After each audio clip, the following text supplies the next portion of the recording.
जेनीलिंड, भारत का पहला rail engine. दोस्तों, क्या आपको याद है कि भारत में सबसे पहले ट्रेन कब और कहां चली? बिल्कुल दोस्तों, ये आप सभी जानते होंगे, क्योंकि बचपन से ही हमें ये रटा दिया गया कि भारत में सबसे पहले ट्रेन 1853 में बंबई से ठाणे के बीच चली और इतिहास के पन्नों के हिसाब से ऐसा सत्य माना गया है। लेकिन अगर इतिहास से इतर बात की जाए तो यह बात गलत साबित होगी, क्योंकि ऐसा नहीं है। जी हां, ऐसा हम इसलिए कह रहे हैं क्योंकि देश की पहली ट्रेन बंबई से ठाणे के बीच न चलकर बल्कि उत्तराखंड में चली। और यह बात आपको जानकर और भी आश्चर्य होगा कि यह ट्रेन आपके अपने ही शहर रुड़की से पिरान कलियर के बीच सन 1851 में चली थी।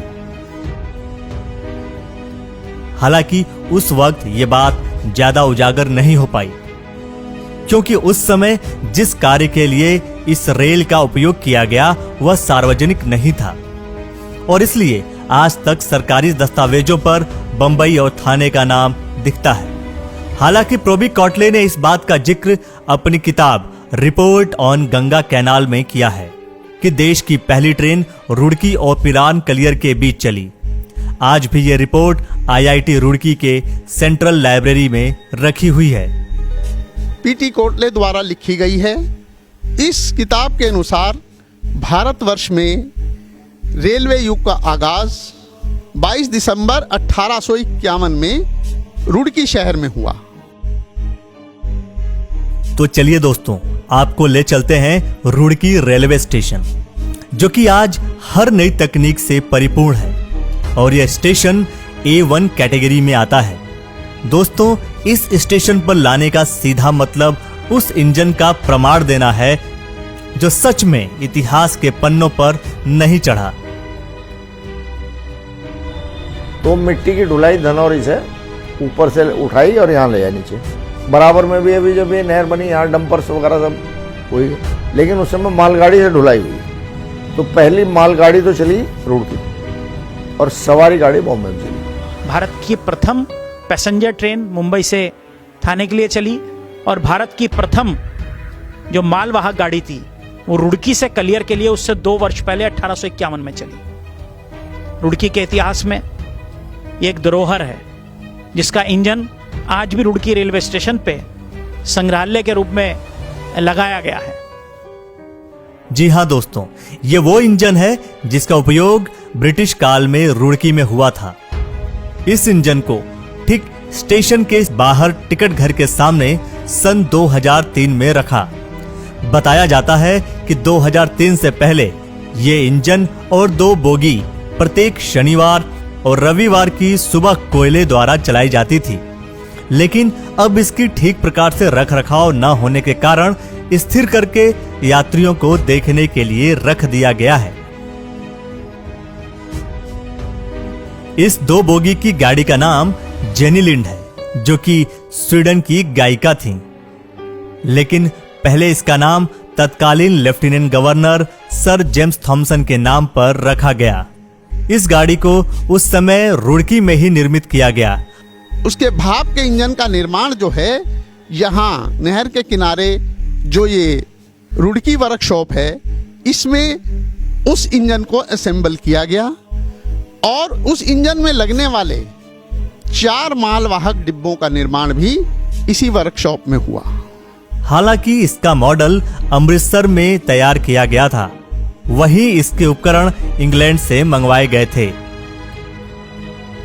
तो चलिए आपको बता देते हैं कि इस गाड़ी का उपयोग क्यों और कैसे किया गया। दरअसल 1837 से 38 में उत्तर पश्चिमी प्रांत में जबरदस्त सूखा पड़ा था। तब सरकार ने इस क्षेत्र की दुर्दशा को देखा और सिंचाई के लिए व्यवस्था करने को कहा। यूं तो भारतीय इतिहास में रुड़की अपना एक अलग स्थान रखता है।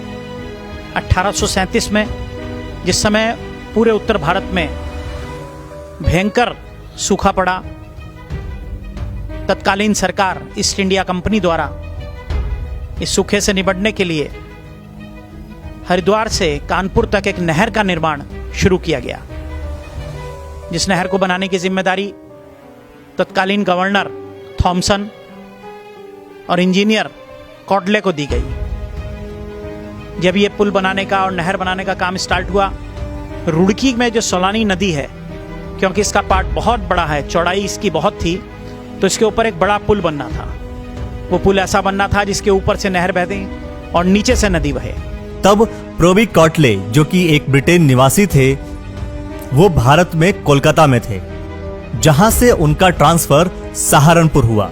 उस समय वो सहारनपुर में ही कार्यरत थे। उसी समय सरकार द्वारा मिले निर्देशों पर कॉटले ने रुड़की से हरिद्वार के क्षेत्र का भ्रमण किया और कार्य में जुट गए। क्योंकि इस नहर को बनाने के लिए मिट्टी लाए थे, तो भाप इंजन होते थे, तो पहले एक लाइन बिछाई गई, उसमें भाप इंजन जो था और डब्बे सब ला के यहाँ पर चैनलाइज किए, उसमें मिट्टी उधर से खुदाई की मिट्टी लेकर यहाँ लाई जाती थी, जिससे नदी के एम्बैंकमेंट बोलते हैं उसको, किनारे, वो बनाई गई। उस समय प्रोबी कॉटले के जिम्मे सोलानी एक्वाडक्ट का काम आया। इस प्रोजेक्ट में सोलानी नदी के ऊपर नहर बनाई जानी थी और साथ ही पुलों का निर्माण भी करना था। कि इसे नहर बनाने के लिए जो नंबर 6 पे एक ट्रेन सी चलती थी, उसमें सामान ढोके, जैसे ट्रेलर से हो ना, जिस पर आजकल रेल मजदूर मरम्मत करते रहे, दौड़ते रहे, ऐसी चलती थी। हाँ, ऐसी ट्रेन वो कलियर तक जावे थी और वहाँ लाइन बिछी हुई थी यहाँ, और उसमें नहर बनाई कॉटले साहब ने। जो हमने सुना, हमने देखा नहीं, कॉटले साहब ने नहर बनाई और कॉटले साहब को इंग्लैंड वालों ने कहा, भाई तूने क्या कर दिया ये। दोस्तों, उस वक्त जब नहर परियोजना का कार्य जोरों शोरों से चल रहा था, तो उस समय घोड़े, खच्चर और हाथियों से मिट्टी की ढुलाई का काम करवाया जा रहा था, जिसमें समय व लागत दोनों ही ज्यादा लग रहे थे। इसी के चलते कर्नल प्रोबी कॉटले ने रेलवे इंजीनियर्स की मदद से रुड़की के सोलानी नदी के समीप से पिरान कलियर तक ट्रैक बिछवाई। ढुलाई के लिए एक ट्रेन चलवाई, जो माल की ढुलाई में उपयोग के लिए बनाई गई। ये ट्रेन 1851 में ही बनकर तैयार हो गई थी। इस गाड़ी का अहम उद्देश्य माल की ढुलाई करना था। ढुलाई का काम अब बोगियों द्वारा किया जाने लगा। पहली बार रुड़की से कलियर तक 5 किलोमीटर की दूरी को 38 मिनट में पूरा कर काम किया गया और 1851 में ही नहर का कार्य भी समाप्त हो गया था। उसके बाद ये गाड़ी एक हादसे का शिकार हो गई, जिसके बाद इसे स्टेशन पर ही रख दिया गया। इस तरह ये गाड़ी अस्तित्व में आई, जो कि आज महज एक नमूने के तौर पर खड़ी है।